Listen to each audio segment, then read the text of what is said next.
I'm very excited to introduce today's, or this year's, Digital Media Keynote special guest speaker. I've known him for many years. Interestingly, we both entered the business back in 1996, and the difference in our successes was that within a couple of years I had established a 5-figure-a-year business for myself, and my good friend had created a 9-figure-a-year business.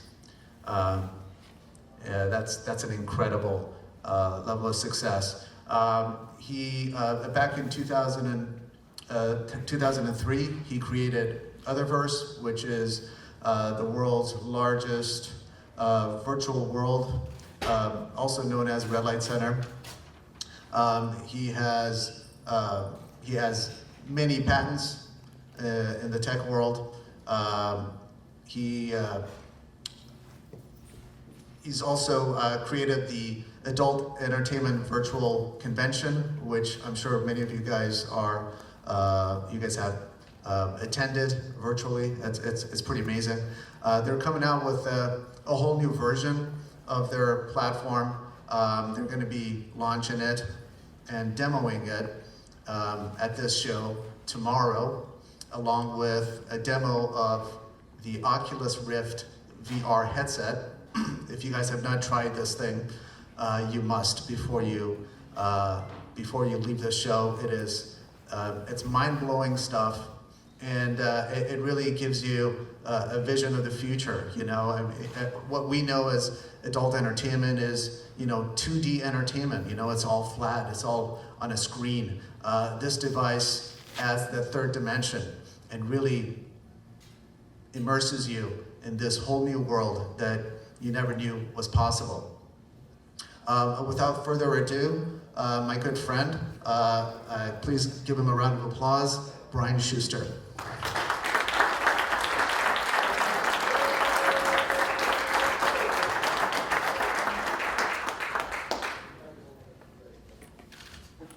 Thanks, Alan.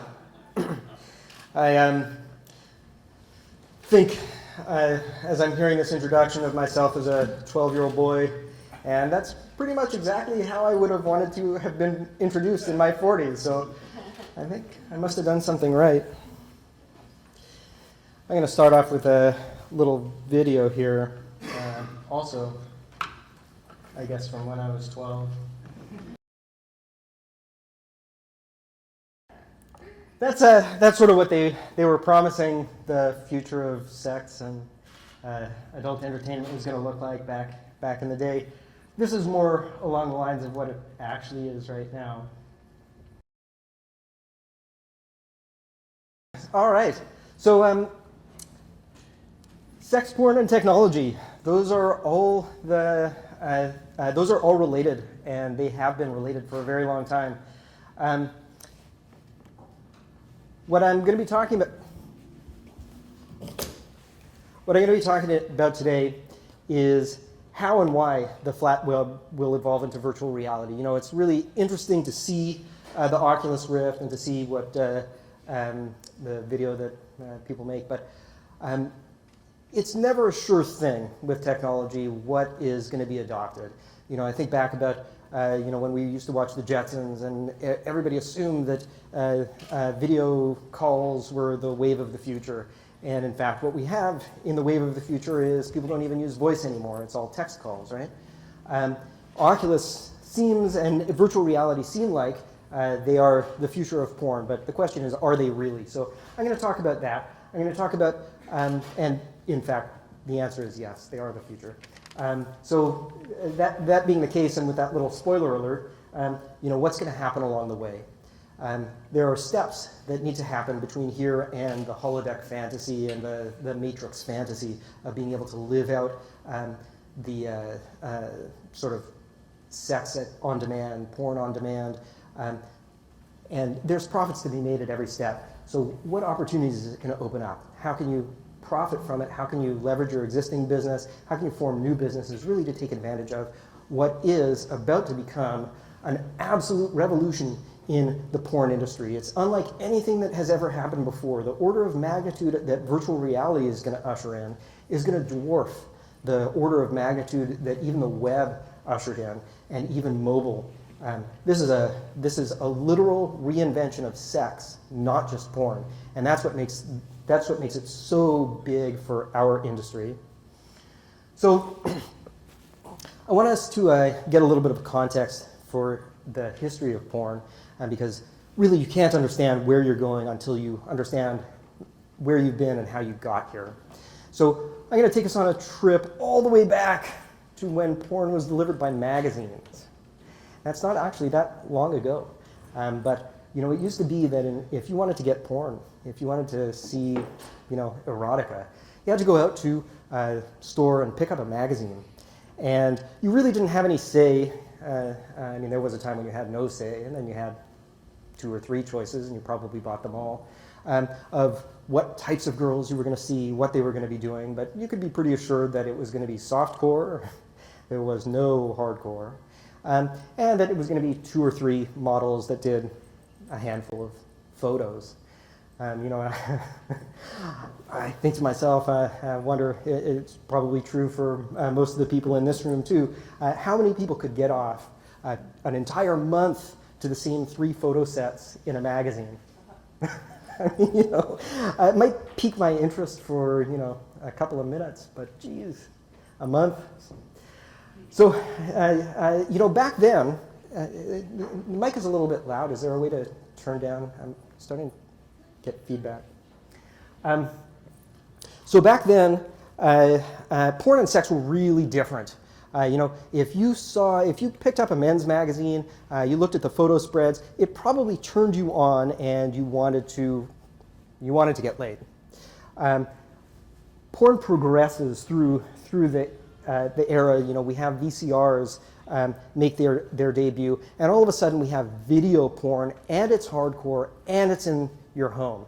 And for the first time, you're actually interested in masturbating to the porn. You have some say over what models you're seeing. You can select, you find a director or a studio that you liked, and there were a handful of them, and you had some say.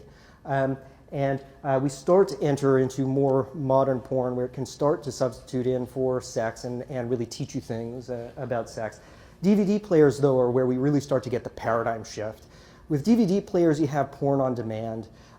You can skip scenes without pressing fast forward and waiting for some period of time and then hitting play again and going, oh, it didn't make it to the end. Wait, fast forward. Oh, now it's too far. Right? With DVDs, at least you had one button, you're at the next scene, or you can sort of fast forward. You still don't have anywhere near what we have, in modern era porn. And it's really, it's hard to wrap your brain around it because we're so already acclimatized to modern porn. But by the time that the web comes along, the web is already way behind the 8 ball here. You have movies, hardcore, in people's homes, and the web makes its debut, and it brings us all the way back to bad magazines. Worse than magazines because you have magazine quality, where all of the stuff that was on the web back when it debuted was scanned images of porn. And instead of just being able to flip the page, you actually needed to wait 60 seconds while the image loaded to where you went, oh, she's not naked yet. Next, right? But despite that handicap, and this is going to be a sort of a critical theme that I'm going to address throughout the talk here today, despite that handicap, the fact that it was accessible online meant that some segment of the porn viewing population migrated to the web. And what we saw out of that was that portion that migrated to the web spent money. They made money for us webmasters, and we reinvested that money in making the technology better, in making the content better, in making the delivery better, and that attracted another round of users who spent more money that in a repeating cycle, right? So sort of, I'm going to steal my own thunder, but sort of porn led the technology, and technology led porn, and then porn led the technology, and technology led porn, until we evolved into the modern web. And the modern web is a whole different animal. Internet porn is not, and this is the reason for this whole part of the discussion already, Internet porn is nothing like we've ever seen before. In the last couple of years, after the Web 2.0 explosion, we now have porn on demand that is entirely customized to the user. And what I mean by that is it's networked.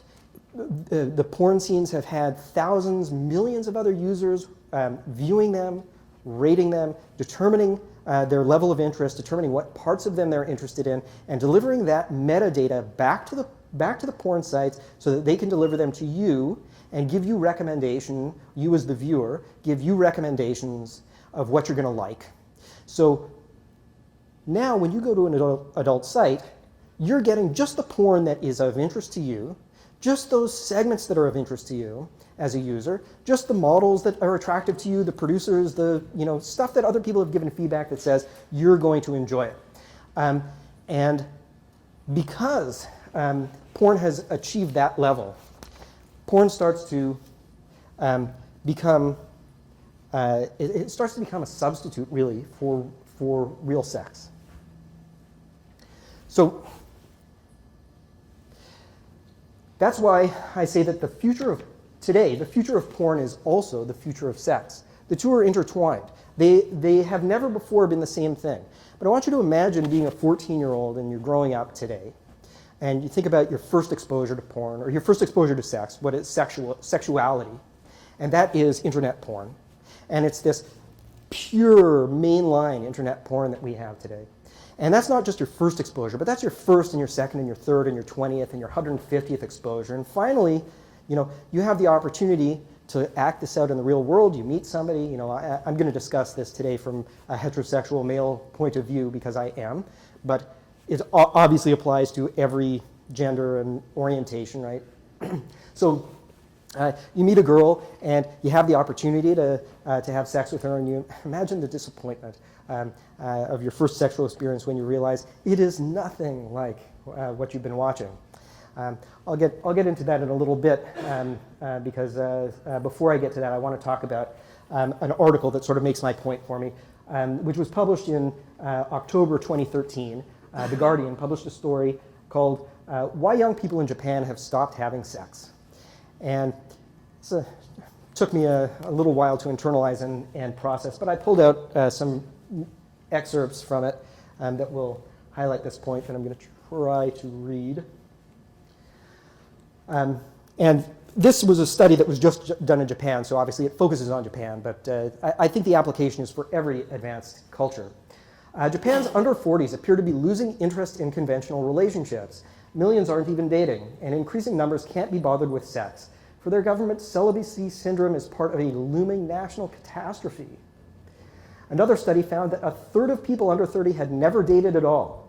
Although there has long been a pragmatic separation of love and sex in Japan, a country mostly free of religious morals, sex fares no better. A survey earlier this year by the Japan Family Planning Association found that 45% of women aged 16 to 24, and this terminology is fascinating, were not interested in or despised sexual contact. And more than a quarter of men felt the same way. Totally uninterested in or actively despised the idea of having real sex. It's mind-boggling, except if you put it in context of what I was just talking about, right? Ayama, who's somebody that they feature, says sexes, especially in Japan's giant cities, are spiraling away from each other. Lacking long-term shared goals, many are turning to what she terms pot noodle love, easy or instant gratification in the form of casual sex, short-term trysts, and the usual technology suspects, online porn, virtual reality girlfriends, anime cartoons. They assume I'm desperate because I'm single, she grimaces, then shrugs. Mendekuse. Mendekuse loosely translates to too troublesome, I can't be bothered. It's a word I hear both sexes use most often when they talk about their relationship phobia. Romantic commitment seems to be represented by burden and drudgery. From the exorbitant costs of buying property, uncertain expectations of spouse and in-laws, is Japan providing us a glimpse of all of our futures?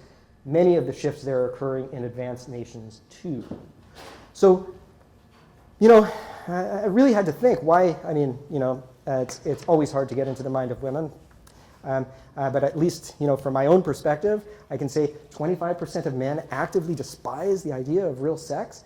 until you go back to what I was talking about, the 14-year-old boy growing up, and you realize, right, porn sex isn't really accessible to civilians. They have a whole different experience. They lack the experience, they lack the stamina of porn stars, they lack the fitness, they lack the skills, and so does their partner. And porn, on the other hand, porn provides them with an enormous amount of fantasy.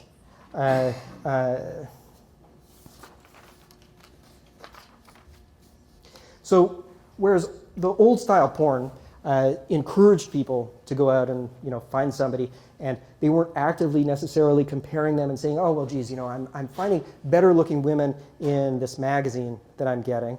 I'm finding sex that is more titillating to me from the magazine. That just simply wasn't true. The magazine wasn't providing any of that, and DVDs, it really up through DVDs and even internet porn, that's what you were getting.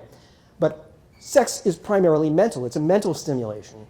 And if internet porn with the networked advantages and the amazing titillation and stimulation, which has been scientifically created, group crowdsourced to be as good as possible, that as a mental stimulant is much more compelling. So becoming increasingly attractive over real life. So why would people turn away from real world sex? Aside from the fact that it's not very good in the hands of normal civilians, there are other real negative aspects, right, to real world sex. And there are other real positives to internet porn and to porn in general. Firstly, unattractive partners. I mean, the likelihood that a young man or young woman that their first partner is going to be anywhere near the scale of attractiveness as their favorite porn stars is essentially zero. Condoms are just awful. They disrupt the whole flow. It's why porn with condoms doesn't really sell particularly well. And sex with condoms is a huge negative. But if you don't use them, well, there's diseases. And even if you do use them, there's diseases. That's one reason actively to despise sex, for sure. Unwanted pregnancy is another. And to avoid that, birth control. Sex is stressful. There's pressure to do things. There's performance anxiety, real and perceived judgment. There's self-loathing, guilt. It's expensive. No matter how you gauge expensive, it costs money, it costs time, it costs you, I don't know, your obligations and your, I don't know. There is a whole list of things that I could go in on with that one. It's monogamous and monotonous, or it's a lot of effort. Either you're in a relationship with somebody and it's monogamous and that eventually becomes monotonous, or it eventually leads to all kinds of obligations and expense and cost and 50% of your stuff. Or it's a lot of effort to go out and troll for it and try to find it constantly on a new basis. It gives everyone trouble at some point in their lives. On the other hand, porn is always there. It's always available. It's increasingly available now. We have it on our mobile devices. So it's literally with us everywhere at a premium, in a premium delivery.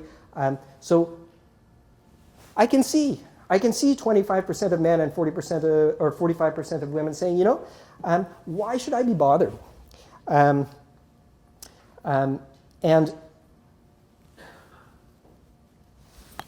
now, with this kind of context, forecasting the future starts to become pretty easy.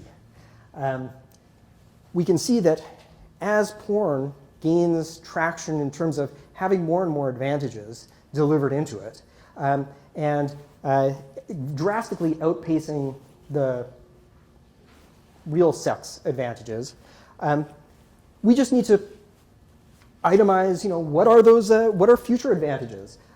What are things which are going to be delivered into porn? And it's tempting to say, well, porn is as good as it gets now. It's really hard to imagine it getting better. But it can, and it will. And the way that that's going to happen is it's going to drive a whole host of the advantages that you were getting from real sex and deliver them into porn, and keep all of the disadvantages that we just talked about sex out of porn. So what are the pluses and minuses of sex and porn? Well, sex feels great. I mean, that's almost a non-starter to say, well, what's the advantage of sex over porn? Having your penis in a vagina feels fucking great. On the other hand, having your dick in a fleshlight feels probably about as good.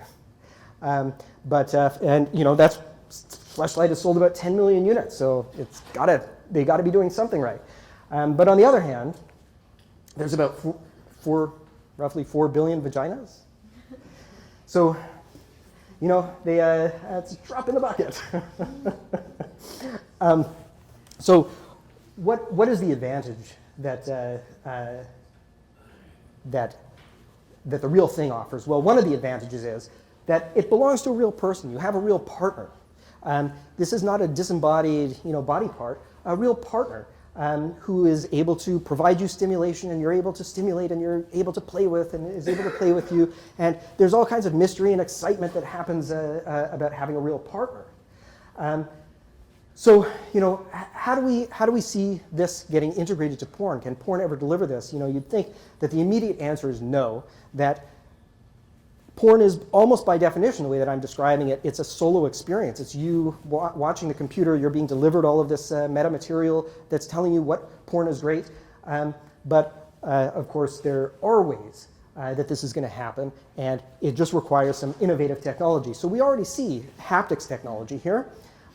The first haptics technology, and by haptics I mean remote touch over a distance, networked interaction.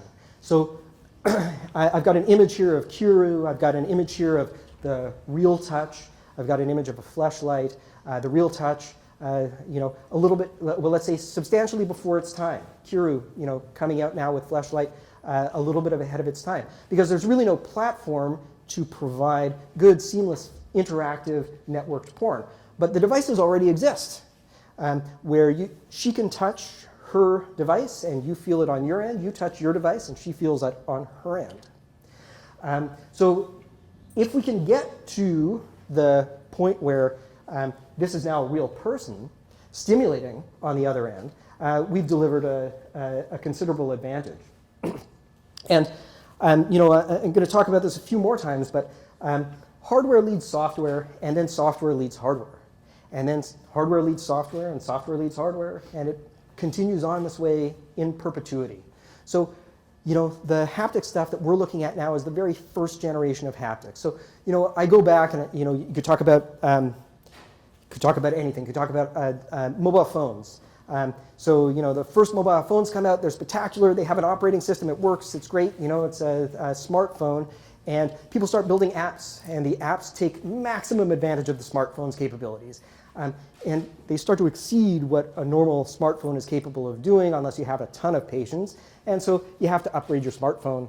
So the hardware started off leading the software. There was no software, so hardware comes out, and then software is developed that pushes the limits of the hardware. Hardware is developed that is, we can take care of this software and many, many more generations, and those many, many more generations turn into a few weeks before developers have created new software which pushes the limits of your new phone. And this is why we have to keep replacing our phones. That and, we drop them in the toilet or whatever. This cycle continues to repeat. What happens in the course of all of this cycling is money gets put into the pockets of the hardware manufacturers, gets put into the pockets of the software manufacturers, and that creates this virtuous cycle where the stuff keeps getting better and more consumers get brought in. And that's what's going to keep happening, of course, with the haptics revolution.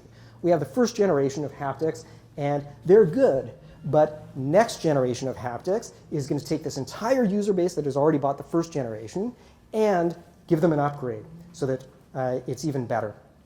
And they'll spend more money, there will be more money for software development that will take more advantage of the haptics, and eventually we're going to see better and better haptics. I think I stole part from later on in my speech.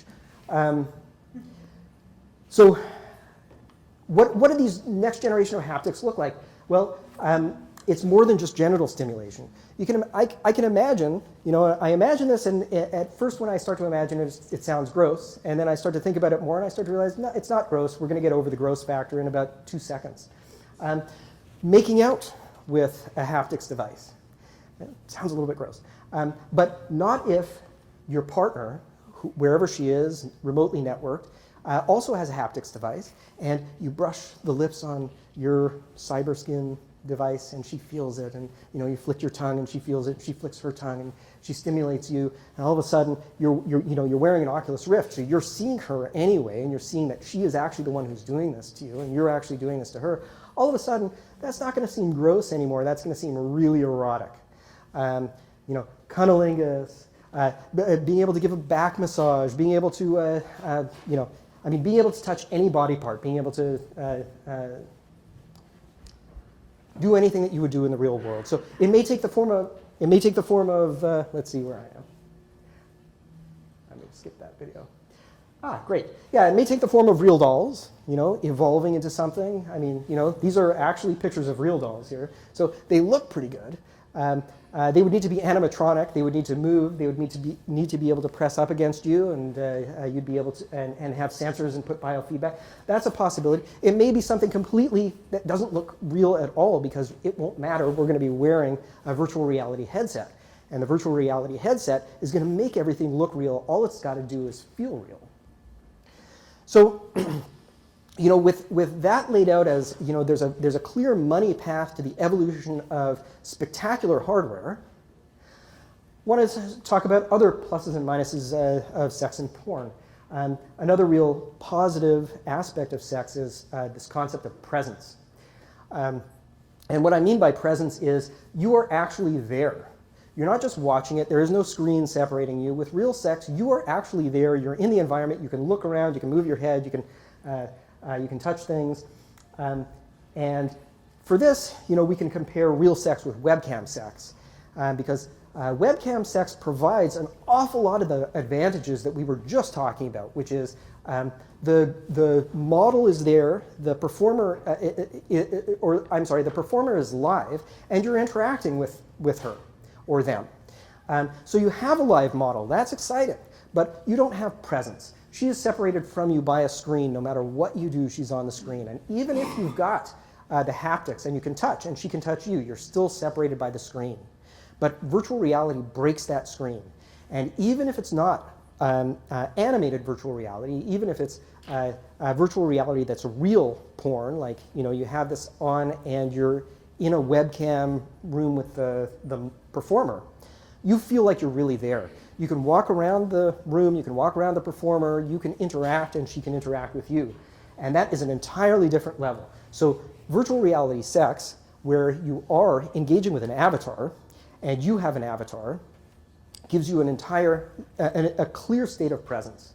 And that's a huge advantage. Mentally, if you really think about it for just 1 second, you realize, yes, mentally, the erotic stimulation of knowing that you are actually there, there's a whole different level of excitement. So maybe I got you to feel that for 1 tiny second.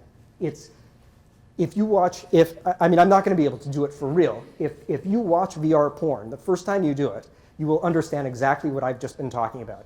It will literally blow your mind. The concept of presence, even if it's pre-recorded porn, the stuff that you've already been watching on your monitor, once you watch it through an Oculus Rift, you go, okay. Porn will never be the same. This is an entirely different animal. I am actually there in the porn scene, and I can't describe it well enough to make you really feel it. So now we've got a situation where this new age of teledildonics, I'm right, I stole some stuff from later. Market demand leads to money, leads to research and development, leads to more money, leads to better haptics and teledildonics, which leads to more adoption, which leads to more money. It will get less and less expensive. It gets better and better. And it gets better than real sex. And here's something where we see that haptics and teledildonics is going to take a step forward beyond what we can do. Real people and real sex, you can't have a penis that vibrates. I suppose you can if you buy attachments and whatnot.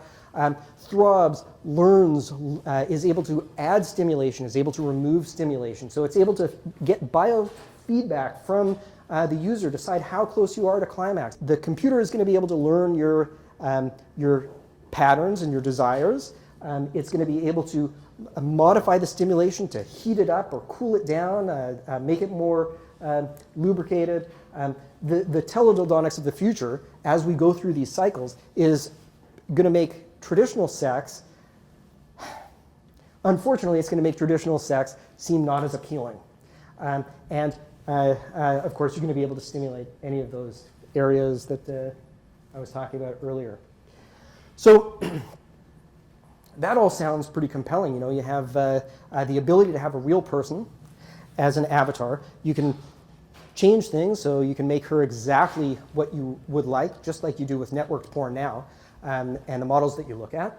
You're going to be able to have sex with essentially all of the advantages, very few of the disadvantages, and you're going to be able to do it at any time over the network. As a future of sex, that does start to seem pretty impressive, pretty much like the holodeck stuff. But there is another arrow in the quiver here of virtual reality which guarantees that this is the future. And guarantees that this is the direction that things are going. And that is just like what we saw on the web. Porn leads technology, and then technology leads porn. And this is another cycle that we have. So just like what we had on the web, where you had the Amazons and you had the eBays, but they were tiny. They were unable to be successful and competitive back in the early 90s. But we came in, we brought adult entertainment to the web, and it brought millions of users. And with millions of users, you only need to have a tiny fraction of those go to eBay and go to Amazon in order to make those sites, put them into this virtuous cycle.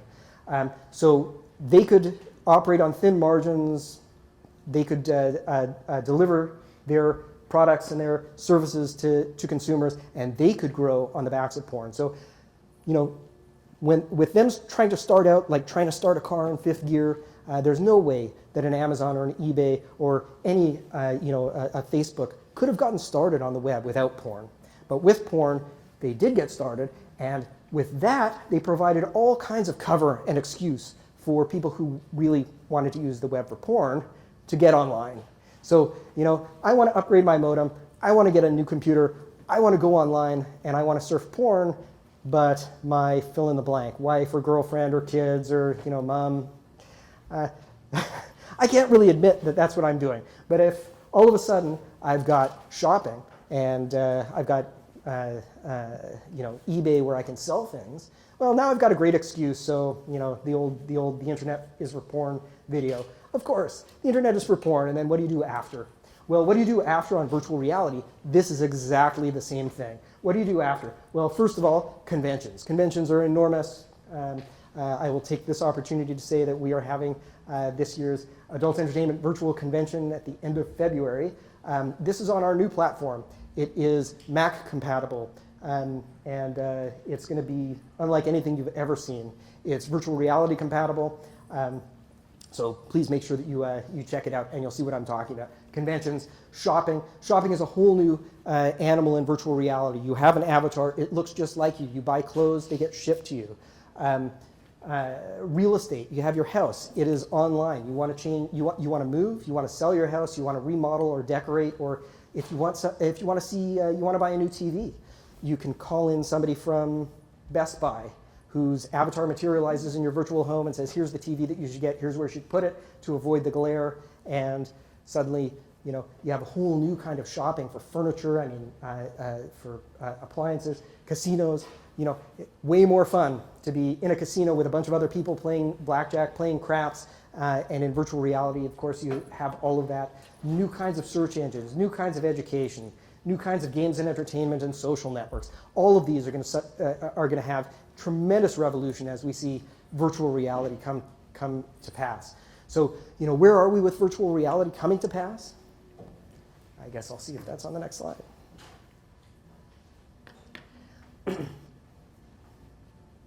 We're really close. Facebook just put $2 billion into Oculus Rift. And they didn't do that for their health. They did it because Oculus Rift is about to start shipping consumer virtual reality headsets, probably the holiday season of this year. If not, it's going to be early in 2016. So if the future of sex and porn is virtual reality and teledildonics, then we're left with really these sort of just final questions. How will we get from here to there? What's the current state of those technologies? And are they good enough that some people will want to use them and pay for them? So how do we get from here to there? Well, that question is already really answered. We're going to have a demo tomorrow in the afternoon for 2 hours where we're going to show you the state of the art of virtual reality sex and strip clubs and adult entertainment, and it's going to blow your mind.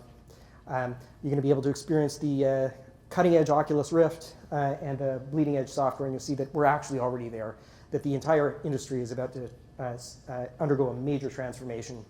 The current state of those technologies, they're really bad so far, but even bad virtual reality is really, really good. They're going to get amazingly better. They're going to get amazingly better as this virtuous cycle of cash leading hardware and hardware leading cash. That's the cycle that we're just about to enter into when they come out with their first consumer products. And are they good enough that some people will want to use them and pay for them? And that was really the threshold question for the web back in the 90s, right? So we're comparing the web to DVDs, and we saw, no, the web really, like if you just looked on it on its face, you'd say, no, it's not good enough. Nobody's going to want to use this. They'd rather go buy a magazine. But in reality, they did use it. It exploded the technology. It got enormously better, enormously quickly. And the money that poured in, well, like Alex said, I mean, we did all right. We made some money. All right. So as per my promise, I'm going to talk about some business models that make sense on the road to getting from here to this virtual reality landscape of where sex meets porn and they become the same thing. And we've learned a lot in the last 10 years doing this. At first we thought that everybody should have a virtual world, and that was really what was going to happen. Each of you would have your own virtual world that would connect to this network. People would be able to access it through virtual reality, and kaboom, you'd figure out what those business models should be. But we have really refined that thinking now to not virtual worlds so much as virtual venues. And what I mean by virtual venues, it's much easier to have a club that has, or a store that has your products than it is to create an entire virtual world that's compelling enough for users to move from these, the hub virtual worlds like Red Light Center, which has all of the traffic right now, and to direct them out. These virtual venues can still do all of the traditional things that you could have with a virtual world. So for example, you can buy and sell traffic. And that would be the first business model that I would really be interested in if I was sitting in the audience. Just like websites, the virtual world web is all interconnected. So with one click, a user goes from being in a virtual strip club to being in a virtual brothel to being in a sex toy store or a movie theater that's showing porn in virtual reality. And each of these things, each of these venues has value to the user. Just like early on in the web, users are very loose with their money in virtual reality right now because everything's new. They have to buy everything from the ground up. So, you open up a club, and let's call it, let's say it's a brothel. You have a webcam site, for example. You have some girls that are doing webcam. You could easily open up a virtual reality brothel. Then the value to you is acquiring traffic. You're going to need to buy that, so other people that have other venues can sell you traffic. You can sell traffic back to them. They pay, have virtual reality sex with the cam models who are now sort of working girls in the system. So traffic, and of course, I'm almost leaving on the table that there's traffic that goes into the network from outside. Porn stars as working girls. So you imagine the value to a porn star who now has an avatar in the virtual world, and you think about the consumer shows, and people are willing to pay. They line up just for 5 seconds with a girl who's going to sign a piece of paper. On the other hand, they can have virtual sex with you as a star. How much are they going to pay for that? It's the actual star, it's her actual avatar, she's actually operating it. It's a whole new level of business and safe to interact with the consumer. So you don't actually need to have the protection of being in public and being at a show. You can make money off of your stalkers. That's my new Instagram motto, make money from your stalkers. I don't think anybody's monetized that one yet.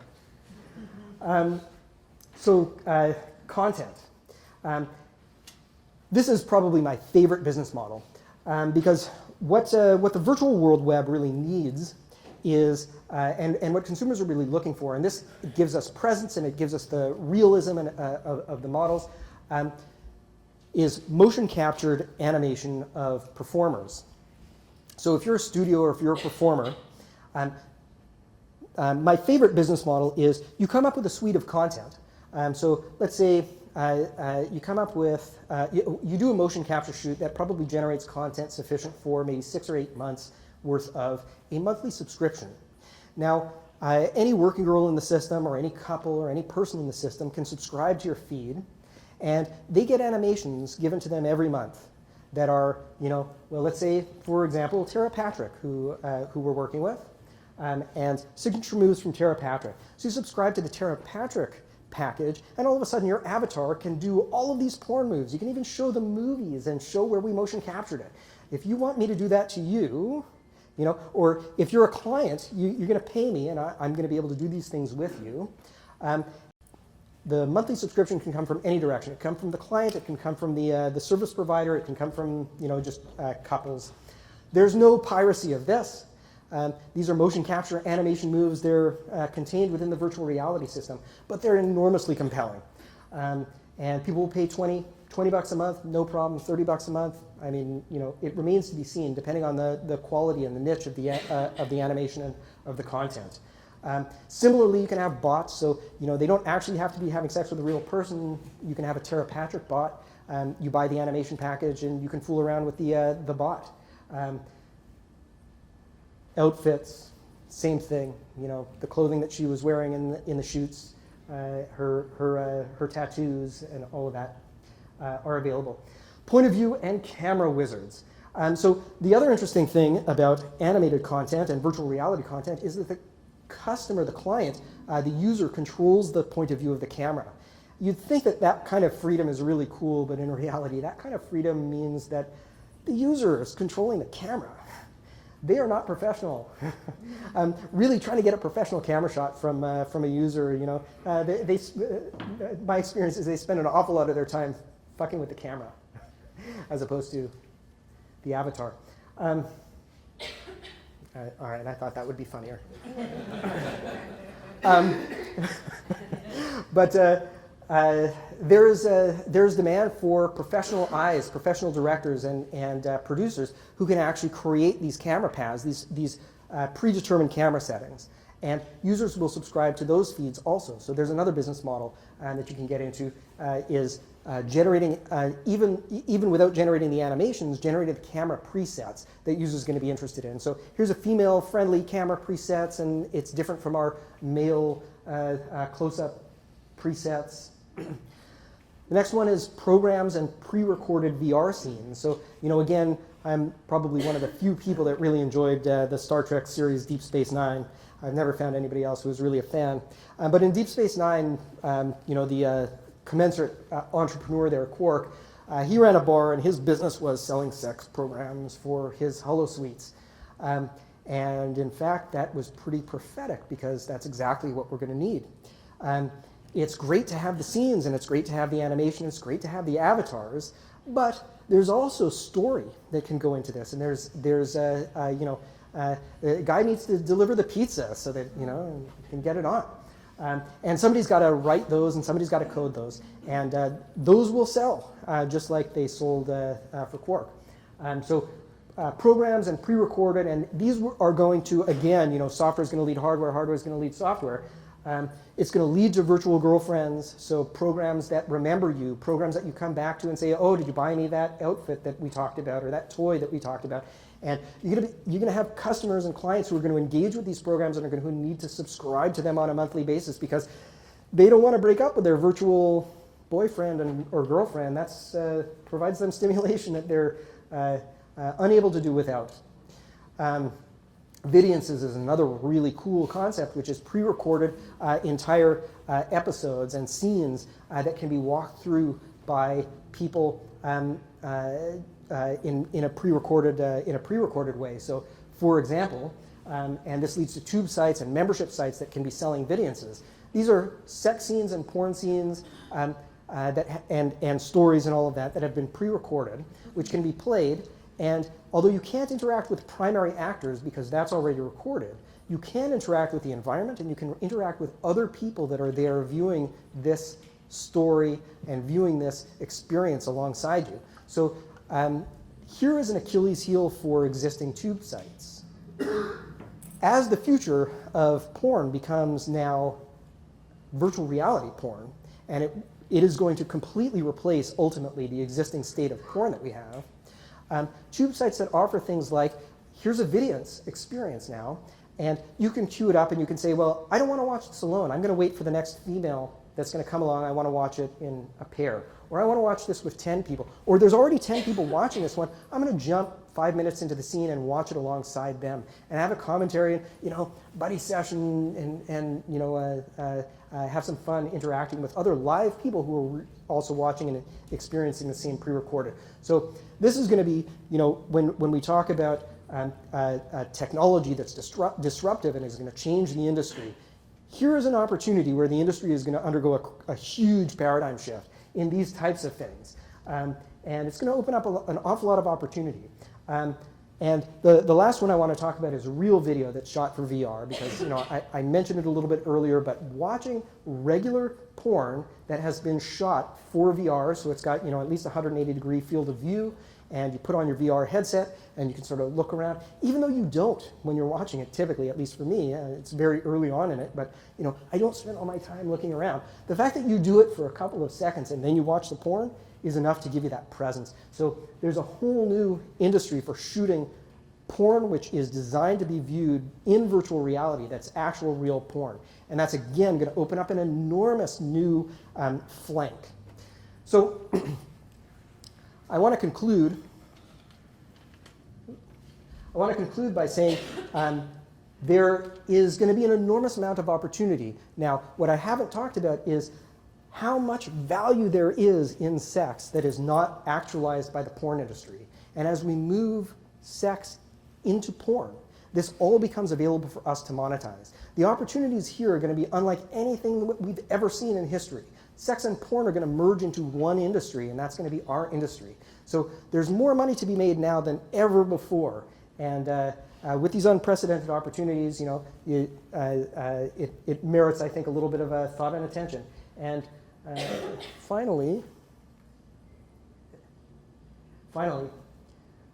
this is what porn is going to look like in our near future.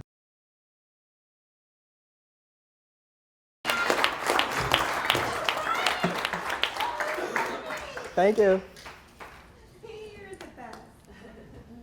Awesome. Thanks, everybody.